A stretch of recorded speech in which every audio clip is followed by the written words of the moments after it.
A man rowed a boat across the Atlantic Ocean alone, and the hardest part was never his arms. His arms gave out somewhere around day 40, the way anyone's would.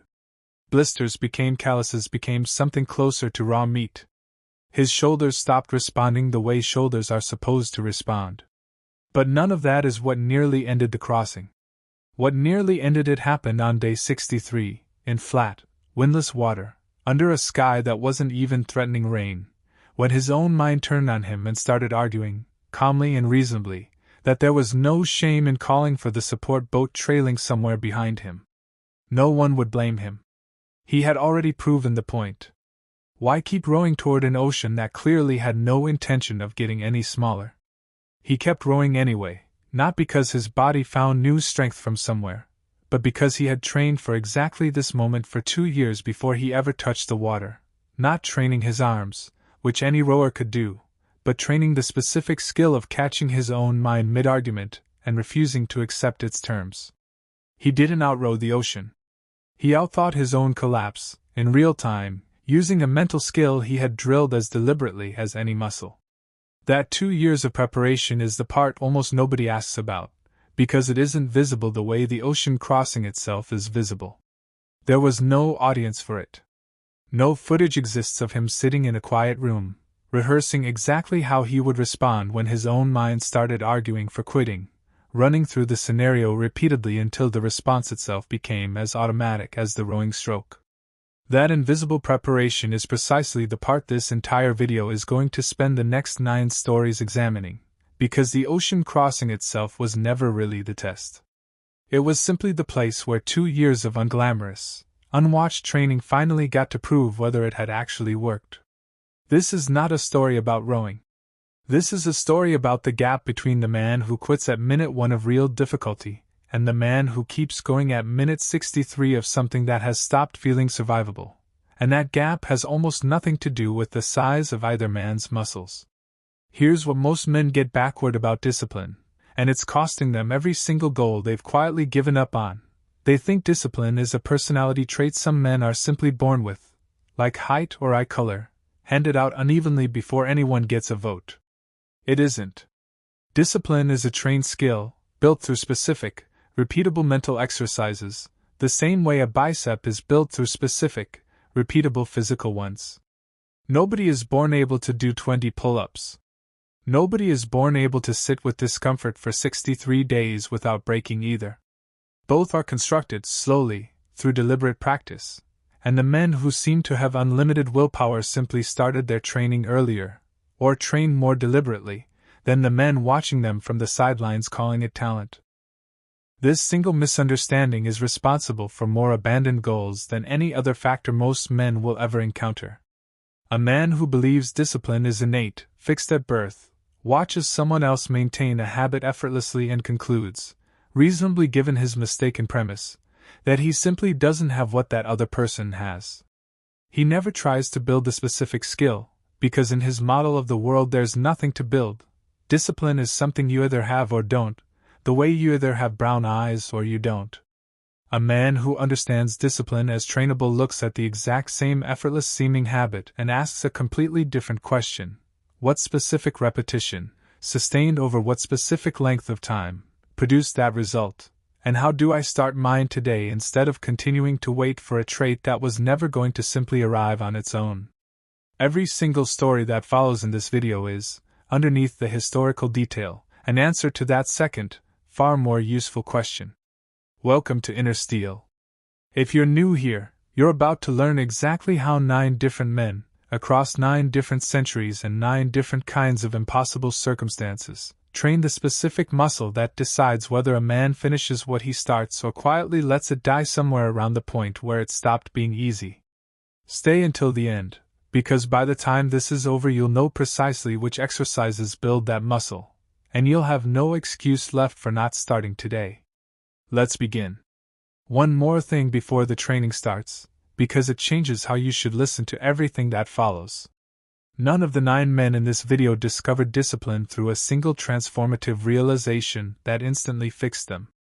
Every one of them built it the slow way, through repetition most people would find too boring to maintain, long enough that the repetition itself eventually stopped feeling like effort. If you're hoping this video contains a shortcut that skips that part, it doesn't, because no such shortcut exists. What it contains instead is something more useful than a shortcut: 9 specific, different angles on exactly what that repetition actually looked like in practice, so you can stop guessing at the method and start copying it directly. There's a reason military units, monasteries, and elite athletes across completely unrelated cultures and centuries all converged independently on something close to the same training method for the mind: structure repeated until it becomes identity. Not motivation. Not inspiration. Structure, repeated past the point of needing to be felt, until the structure simply is the man, the same way a habit eventually stops requiring a decision and starts simply happening. Discipline, trained correctly, doesn't feel like willpower most of the time. It feels like nothing at all, because the alternative was never seriously considered long enough to require willpower in the first place. So if you're ready to stop waiting for motivation that was never going to show up reliably enough to be useful, here is where the training starts. With a man who built an empire's most feared army not through punishment, but through repetition so total it rewired what fear itself felt like to the men inside it.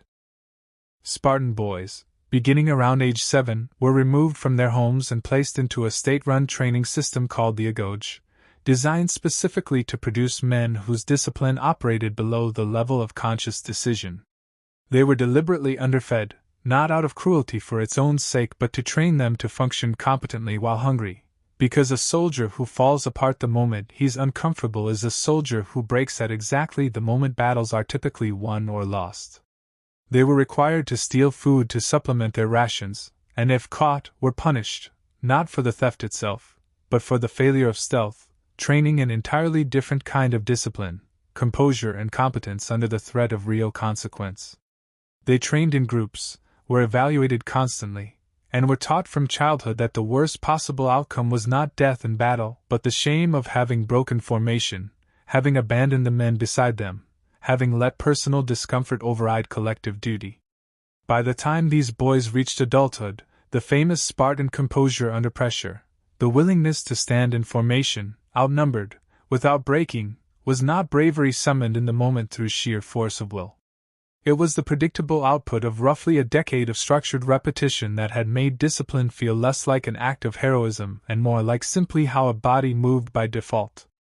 The famous stand at Thermopylae, where a small force held a narrow pass against a vastly larger invading army for several days, is often told as a story about courage. It is more accurately a story about training so deep that courage didn't need to be separately summoned. The structure simply continued operating under conditions that would have shattered the decision-making of men who hadn't spent a decade building it. Historical accounts of the battle describe the Spartan formation maintaining tight, coordinated movement even as the fighting continued for hours, rotating fighters in and out of the front lines with a precision that required far more than individual bravery to execute correctly under the chaos and noise of actual combat. Coordinated rotation under that kind of pressure is a skill, not an instinct, and skills of that complexity don't appear spontaneously in a moment of crisis. They appear because they were drilled, repeatedly, for years, until the coordination itself had become as automatic as any of the individual soldier's own footwork, which meant the formation could continue functioning correctly even as individual men grew exhausted, injured, or afraid, because the structure didn't depend on any single man's momentary courage to keep operating. This is your first brick. Discipline trained early and repeated relentlessly stops requiring motivation, because it has moved below the level where motivation operates. Most men try to discipline themselves through willpower applied fresh each morning, deciding all over again, every single day, whether today is a day they'll show up for the gym, the work, the difficult conversation. That approach exhausts itself within weeks, because willpower is a finite resource that depletes with use, the same way a muscle fatigues under repeated strain without rest. The Spartans didn't decide each morning whether to maintain formation. The decision had already been made, years earlier, repeated so many times that maintaining formation simply became what their body did, the same automatic way yours currently decides to brush your teeth without summoning willpower to do it. Build your own structure the same way, not through one enormous act of willpower, but through small repetitions, identical and boring, repeated past the point where they require a decision at all. It's worth noting that the Agoge produced failures as well as legends, and the system itself was harsh enough that not every boy who entered it emerged with the composure history remembers. The point isn't that the method was flawless or humane by modern standards, it clearly wasn't. The point is narrower and more useful. The specific mechanism by which the system produced its results was repetition sustained over years, not motivation summoned in a single moment of crisis. You don't need to replicate the harshness to extract the actual lesson. You need to replicate the timeline and the consistency, applied to whatever discipline you're trying to build, understanding that a decade of small repeated structure will produce a different kind of man than a single dramatic burst of motivation ever could, no matter how intense that burst feels while it lasts. If you've made it this far, subscribe to Inner Steel, because the next 8 stories are going to show you exactly how different men, in completely different fields and centuries, built that same kind of structure into their own lives. And the patterns repeat often enough that by the end you'll start recognizing them everywhere in your own. Before the next story, it's worth pausing on something that's easy to miss in the Spartan example specifically, because the Agoge is a system most men today have no realistic equivalent to. Nobody is sending you away at age 7 to a state training program. The actual transferable lesson isn't the specific content of that training.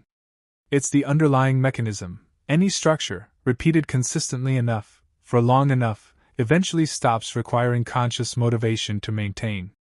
That mechanism is available to you regardless of your circumstances, your age, or how late you feel you're starting. The specific structure you build will look nothing like Spartan formation drills. The principle underneath it, repetition past the point of needing a decision, works exactly the same way regardless of which structure you apply it to.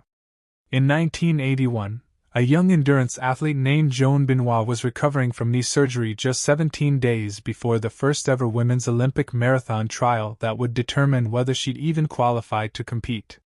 Most coaches would have told her, correctly by every conventional measure, that her season was over.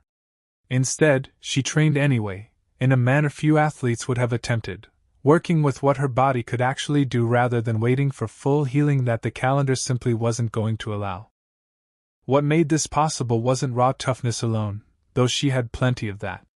It was a specific mental discipline she had developed over years of competitive running, the ability to separate the signal her mind was sending, "This is impossible, you're not ready, stop," from the actual physical data her body was providing in real time.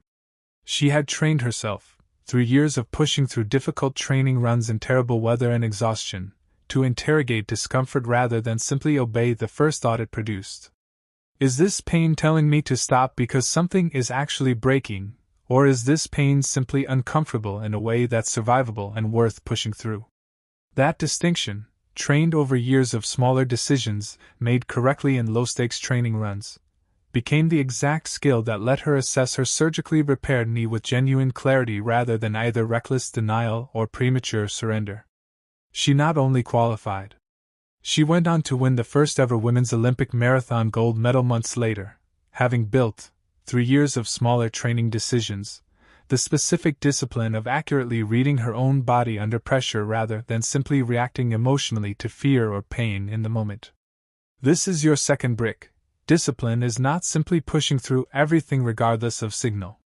It's the trained ability to accurately interpret the signal in the first place, built through years of smaller, lower-stakes practice at telling the difference between productive discomfort and genuine danger. The man who has never practiced this distinction in low-stakes situations has no reliable way to make the call correctly when the stakes are actually high. Practice it now, in the small moments. The workout that's merely uncomfortable versus the one that's actually injuring you, the difficult conversation that's merely awkward versus the one that's genuinely abusive, the business risk that's merely scary versus the one that's actually reckless, so that the skill is already built, already trained. By the time a moment arrives where getting the read wrong actually costs you something significant. What's easy to overlook in Benoit's story is how unglamorous the years before that moment actually were.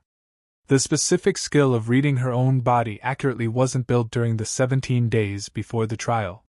It was built across years of ordinary training runs where she had to make smaller versions of that same judgment call repeatedly, sometimes getting it wrong, occasionally pushing through something she shouldn't have and paying for it with a setback, occasionally stopping too early out of unnecessary caution and learning from that mistake too. The 17-day window only worked because the calibration underneath it had already been built through years of less dramatic practice. There is no equivalent shortcut available to you either. The accurate read you'll eventually need in your own high-stakes moment is being built right now, in whatever low-stakes version of that same judgment call you're currently practicing, whether or not you realize that's what you're doing. There's a particular training method used by classical musicians that has almost nothing to do with talent, and almost everything to do with deliberately engineered discipline, and the violinist Itzhak Perlman's relationship to it offers something most motivational stories about musical genius conveniently skip. Perlman contracted polio at age 4, which left him needing crutches or a wheelchair for the rest of his life and ended any possibility of the conventional physical training most violinists rely on to develop technique through long hours of standing practice and physical positioning most teachers consider essential. There's a well-documented moment from a 1995 performance in New York where a string on his violin snapped loudly partway through a piece, an event that would force most performers to stop, leave the stage, and either repair or replace the instrument before continuing. Given his mobility, returning to the stage was a considerably larger undertaking for Perlman than for most musicians. Rather than leaving, he paused briefly, then signaled to the conductor to continue, and proceeded to finish the entire remaining piece on 3 strings, mentally and technically reworking the fingering for passages originally written for 4 strings, in real time, in front of an audience, without any opportunity for rehearsal of this specific adaptation. He later explained, when asked about it, that part of his work as a musician was simply to find out how much music he could still make with what he had left. That single performance is, in miniature, the entire mechanism this point is describing, a disciplined mind trained for years to solve technical problems internally rather than relying on perfect external conditions, encountering an unplanned, high-pressure version of exactly that same skill, and having no doubt whatsoever that the skill would hold. What he developed instead, out of necessity rather than preference, was an unusually intense relationship with mental rehearsal, the ability to practice difficult passages extensively in his mind, hearing and feeling the precise mechanics of a piece before his hands ever executed it. Compensating for physical limitations through a disciplined mental process most musicians never bother developing because their bodies allow them to simply brute force technique through repetition alone. This mental rehearsal wasn't a shortcut. It required more concentrated discipline than physical repetition does, because there's no physical fatigue to signal you've done enough, only your own internal standard for whether you've actually rehearsed a passage thoroughly enough in your mind to trust your hands with it under the pressure of a live performance. The result was a level of technical command that, by every account from those who've heard him perform, didn't simply compensate for his physical limitations but produced something distinct, a depth of internalized understanding of each piece that came directly from the discipline his circumstances forced him to develop. The limitation became the training ground for a kind of mental discipline most musicians, working without that same constraint, never have the same external pressure to build. This is your third brick. Discipline is frequently forged most effectively not in comfortable conditions with every resource available, but in conditions that remove your easiest options and force you to develop a harder, more internal substitute. The man with every convenience available to him rarely develops the mental discipline of the man who had to find another way, simply because the easy path was never blocked long enough to force the harder skill into existence. If your current circumstances feel limited compared to men around you with more resources, more time, more conventional advantages, consider that the limitation itself might be the precise pressure required to build a kind of discipline those other men, working easily, may never be forced to develop at all. There's a useful detail in how Perlman has described his own approach to performance anxiety, separate from the mental rehearsal itself. He has spoken about treating a difficult passage not as a single overwhelming wall but as a series of smaller, specific technical problems, each one solvable on its own. Broken down through the same disciplined mental process he applied to everything else his physical circumstances required him to internalize rather than simply repeat by rote. That habit of breaking an overwhelming whole into smaller, individually solvable pieces is itself a trainable discipline, separate from raw mental toughness, and it transfers directly to nearly any large, intimidating goal you're currently avoiding simply because you're looking at it as one impossible mountain rather than as a series of specific, smaller climbs you could plausibly complete one at a time. Subscribe to Inner Steel if this is resonating, because the next several stories dig directly into exactly how this kind of forced discipline gets built deliberately rather than waiting for circumstance to force it on you the way it forced it on Perlman. There's a meaningful difference worth naming here between discipline that's forced on a man by circumstance, the way Perlman's physical condition forced his, and discipline a man has to choose to build deliberately when no external circumstance is forcing his hand at all. Most men reading or watching something like this are in the second category, not the first. Nothing is currently forcing you into the harder training.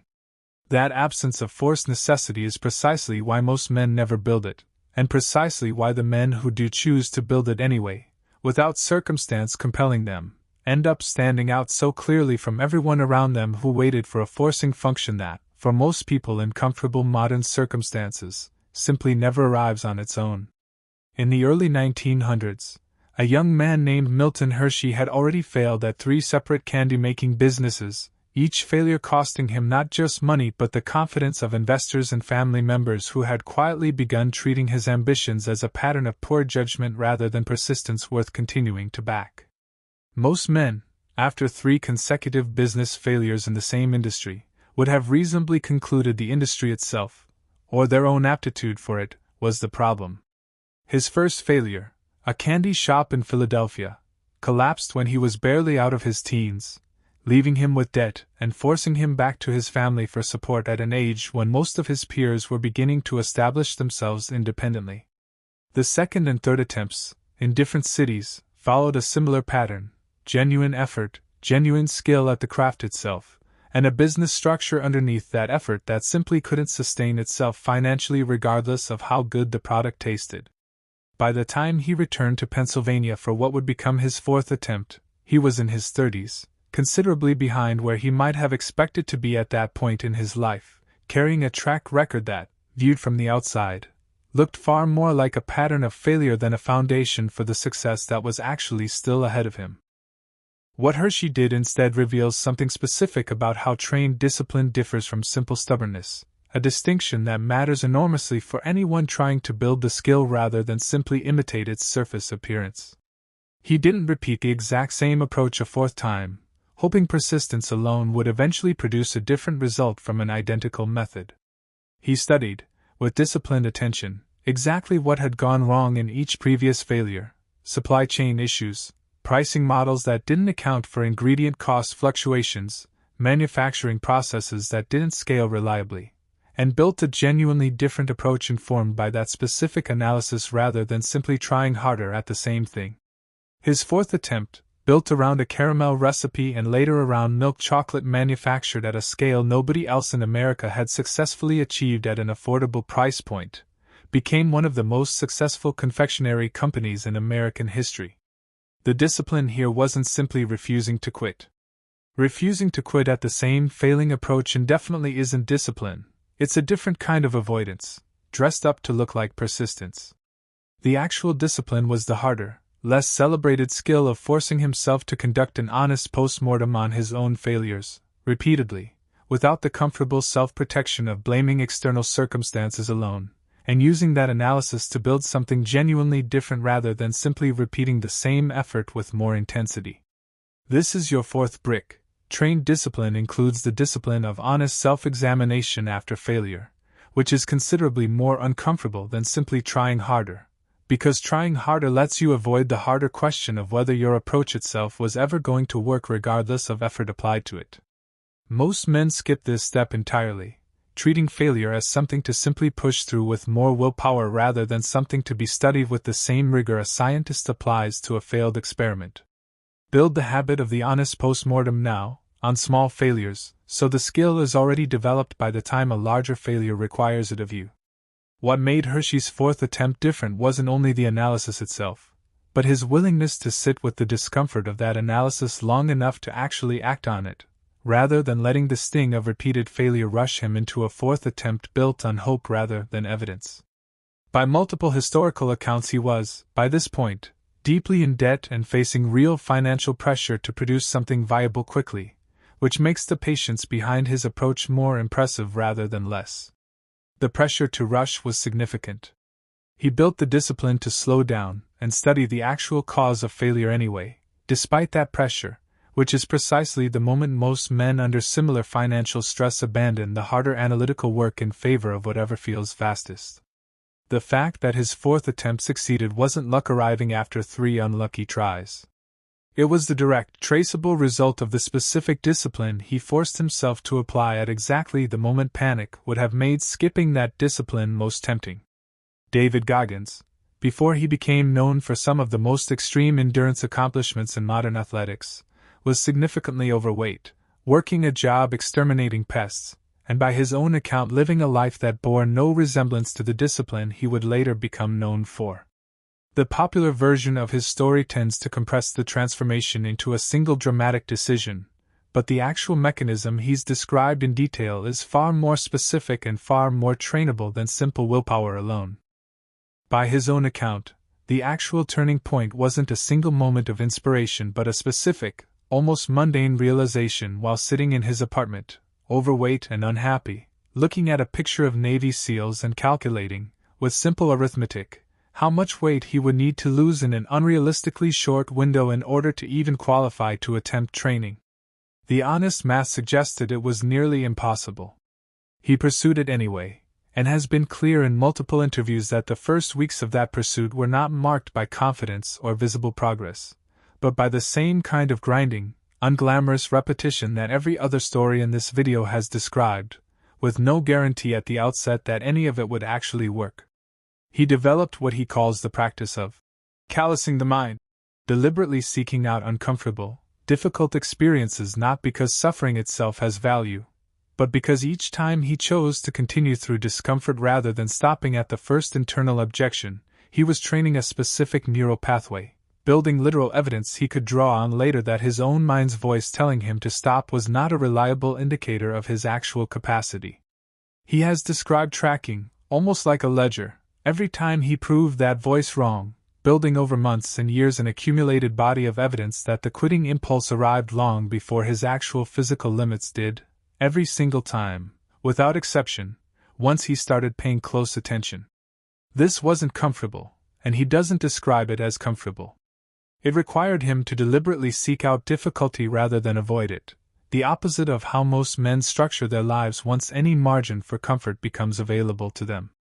But the discipline this built wasn't a personality transformation that happened all at once.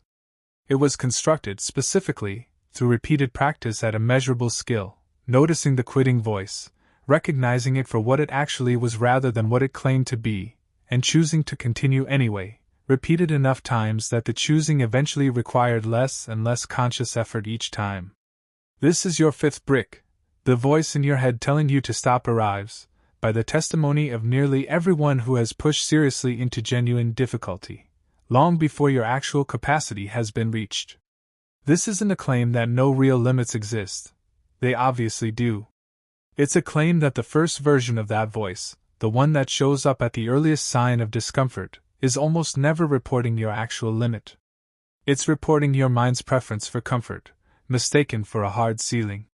Train yourself to notice the gap between those two things in smaller situations first: a workout, a difficult task at work, an uncomfortable conversation you're tempted to cut short, before you need that same discernment in a moment that actually matters enormously. What's frequently left out of the more sensationalized retellings of this kind of mental training is the actual mechanism by which it builds confidence over time, and it's worth naming directly because it's far less mystical than it sounds. Each time a man notices the quitting voice, correctly identifies it as premature rather than accurate, and continues anyway, he's not simply getting out one difficult moment. He's adding one data point to an internal record that the voice is unreliable, and that record compounds the same way any other body of evidence compounds, slowly, almost invisibly, until eventually the voice still shows up exactly the same way it always did, but it carries less authority, because the man listening to it now has years of contradicting evidence sitting underneath his response to it. That compounding, not some permanent transformation into a different kind of person, is the actual mechanism. It's available to you starting with the very next time that voice shows up, regardless of how many years you've spent obeying it without question up to this point. In 1954, a medical student named Roger Bannister became the first person recorded to run a mile in under 4 minutes, a barrier that had stood for so long that many in the sports medicine establishment had begun to argue, with apparent scientific seriousness, that the human body was physiologically incapable of sustaining that pace for a full mile. That some kind of hard biological ceiling existed that no amount of training could overcome. What makes Bannister's story more useful than the simple "he proved them wrong" version usually told is the specific training discipline underneath the achievement. The record attempt itself took place on a windy, unremarkable evening at a track in Oxford, with conditions that nearly caused the attempt to be called off entirely, since wind strong enough to slow a runner significantly was blowing across the track for much of the afternoon. Bannister and his training partners reportedly waited, watching the wind, debating whether conditions would settle enough to make an attempt worthwhile, and only proceeded once the wind dropped enough in the early evening to make the attempt viable. That detail matters because it shows discipline operating in two different registers simultaneously: the relentless training discipline that built his capacity over months, and a separate, more patient discipline in the moment itself, the willingness to wait for the right conditions rather than forcing an attempt regardless of circumstance simply because impatience demanded it. Bannister was, notably, not a full-time athlete with unlimited time to train. He was simultaneously completing his medical training, which meant his actual practice time was severely limited compared to competitors who could dedicate themselves to running exclusively.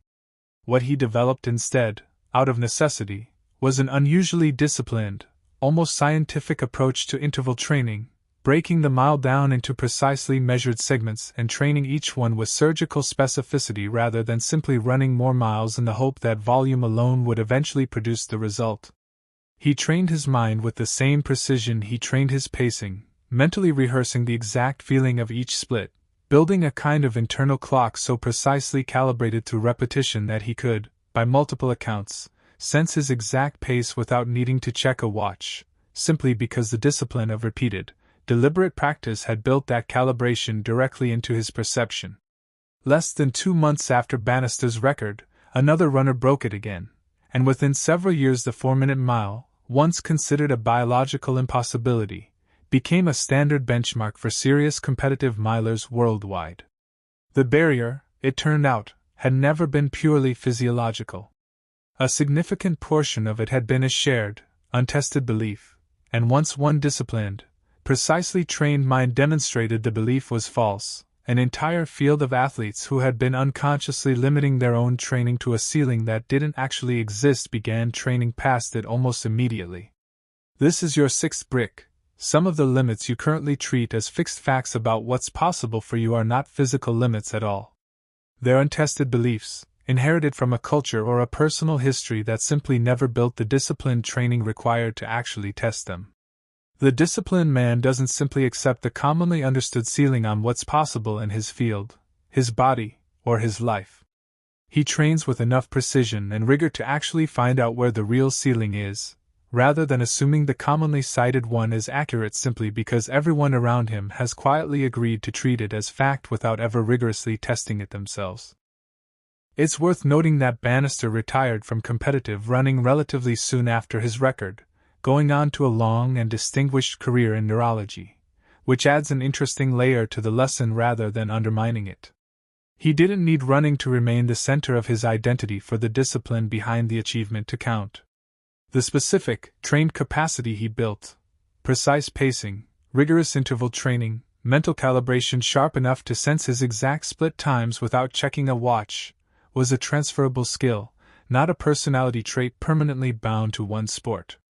The discipline itself outlived his competitive career and almost certainly served him in the demanding medical field he moved into afterward, which is a useful reminder that the specific discipline you're training right now in one area of your life rarely stays contained to that one area alone.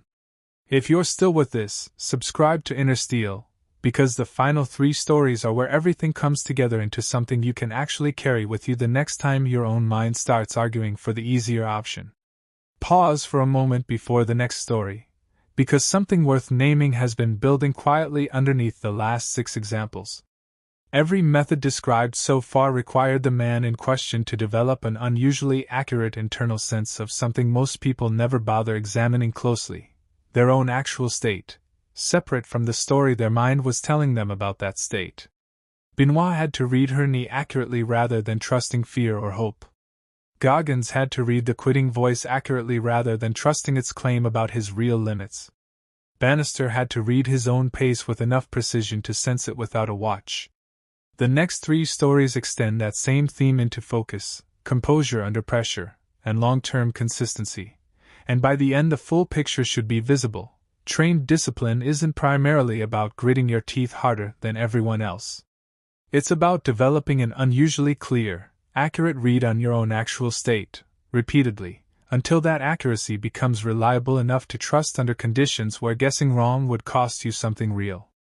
In the late 1960s, a Hungarian-American psychologist named Mihaly Csikszentmihalyi began studying something that had been largely ignored by mainstream psychology up to that point: the specific mental state in which people perform their most disciplined, sustained, focused work, a state he eventually named flow. What's frequently misunderstood about his research, particularly in the watered-down motivational version that circulates widely now, is that flow is not simply a pleasant feeling that arrives randomly when you're lucky enough to be in the right mood. His research identified specific, trainable conditions required to produce it reliably, and discipline, properly trained, was central to nearly every one of them. Flow, according to his research, required a task difficult enough to demand full concentration but not so difficult it produced anxiety instead of engagement, meaning the disciplined man has to accurately calibrate the challenge level of what he's attempting, either avoiding difficulty entirely nor taking on something so far beyond his current capacity that anxiety overwhelms focus. It required immediate, clear feedback on performance, meaning the disciplined man has to build systems that actually tell him, in real time, whether he's succeeding or failing at the specific task in front of him, rather than operating on vague self-assessment that tells him nothing useful. And it required, critically, the kind of sustained attention that only comes from already having trained the ability to resist the pull of easier, more immediately pleasurable distractions, meaning flow was never available to the undisciplined mind in the first place, because the undisciplined mind reaches for its phone, or its excuse, or its easier alternative, before sustained focus has a chance to produce the state at all. Csikszentmihalyi conducted much of his research using a method that required participants to carry a pager that would signal at random intervals throughout the day, at which point they would record exactly what they were doing and how they felt in that exact moment, rather than relying on memory afterward, which tends to romanticize or distort how an experience actually felt while it was happening. This methodology mattered enormously to the credibility of his findings, because it captured real-time data rather than the kind of flattering retrospective narrative people often construct about their own best moments. The discomfort many participants initially felt at being interrupted randomly throughout demanding work, only to discover afterward that those interruptions had captured them in precisely the state of deep engagement they valued most, is itself a small illustration of how often people misjudge, in the moment, which activities are actually serving them. Csikszentmihalyi's research found this pattern consistently across surgeons, athletes, artists, and assembly line workers alike, suggesting that the capacity for deep, sustained, disciplined focus wasn't a rare gift available only to specially talented people, but a trainable state available to anyone willing to build the specific conditions and the specific underlying discipline required to access it reliably. This is your 7th brick. The deep focus and sustained discipline you've likely admired in people who seem able to work for hours without distraction is not usually a personality trait they were simply born with.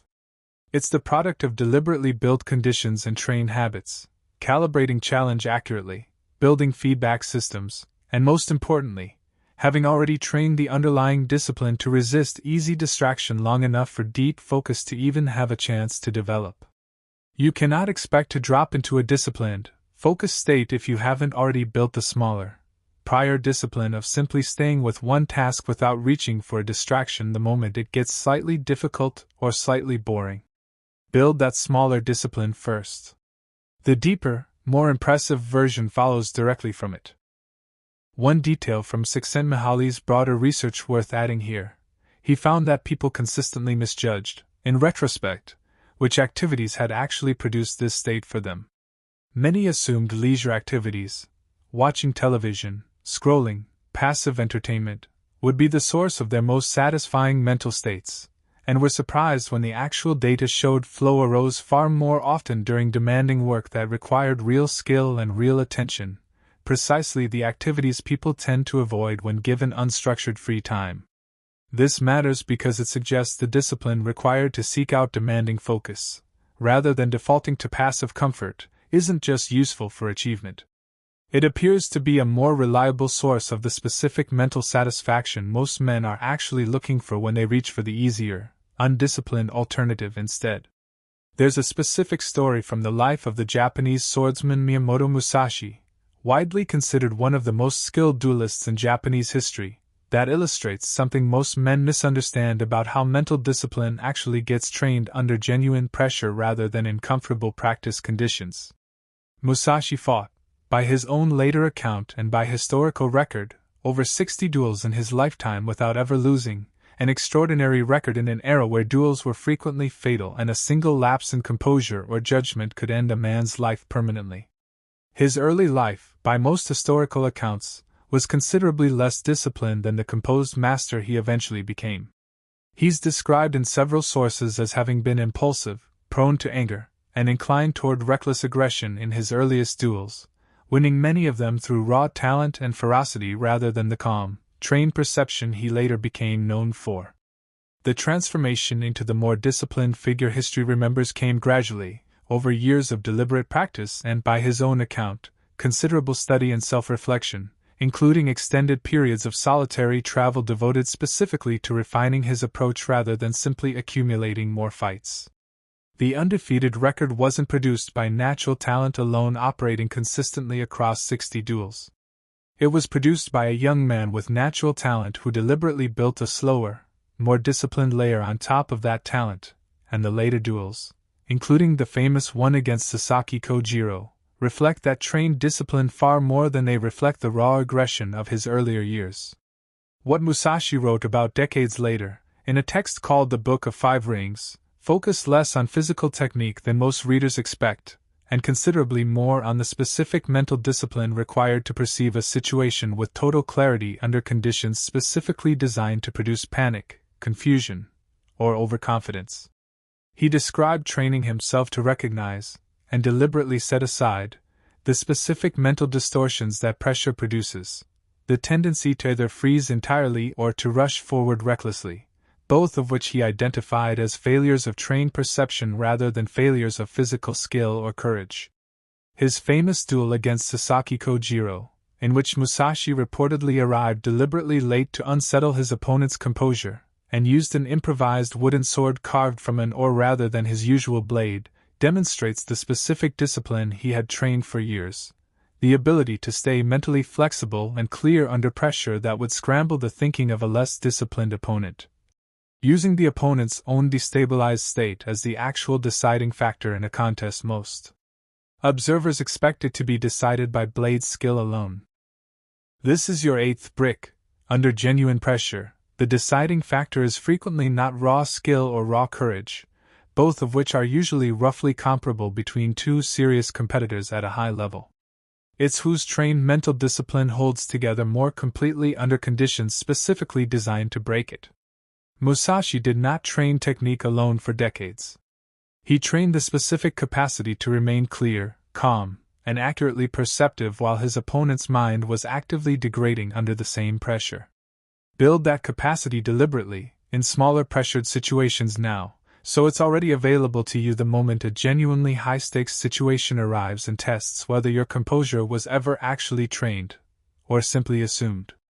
Musashi himself wrote, late in life, that he had spent decades training and had never once relied on a single specific technique or strategy as his actual advantage.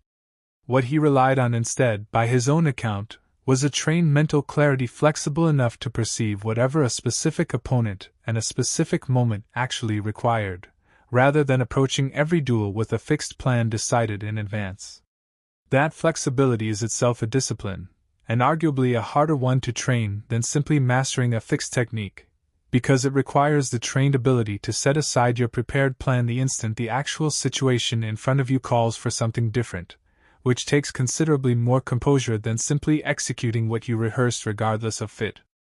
In 1911, 2 separate expeditions raced to become the first humans to reach the South Pole, and the contrast between them has become one of the most studied examples in leadership and discipline literature precisely because both teams faced nearly identical physical conditions, and yet one team succeeded and returned safely while the other reached the pole only to perish entirely on the return journey. The difference, according to most serious analyses of the expeditions, came down almost entirely to a specific, trainable discipline rather than to luck, equipment, or raw physical toughness, all of which were broadly comparable between the two teams. Roald Amundsen, who led the successful Norwegian expedition, enforced a strict, almost rigid daily mileage discipline regardless of conditions, roughly 15 miles per day, every day, whether the weather was clear and inviting or whether pushing further that particular day would have been easy and tempting. On good weather days, when his team could have covered significantly more ground and felt the pull to capitalize on favorable conditions, Amundsen stopped them anyway, at the predetermined distance, preserving their energy reserves for the inevitable bad weather days ahead. On bad weather days, when stopping early would have been the natural, comfortable choice, he pushed the team to complete the same 15 miles regardless of how miserable the conditions were, refusing to let bad weather become an excuse for falling behind a pace that the entire expedition's survival depended on maintaining consistently.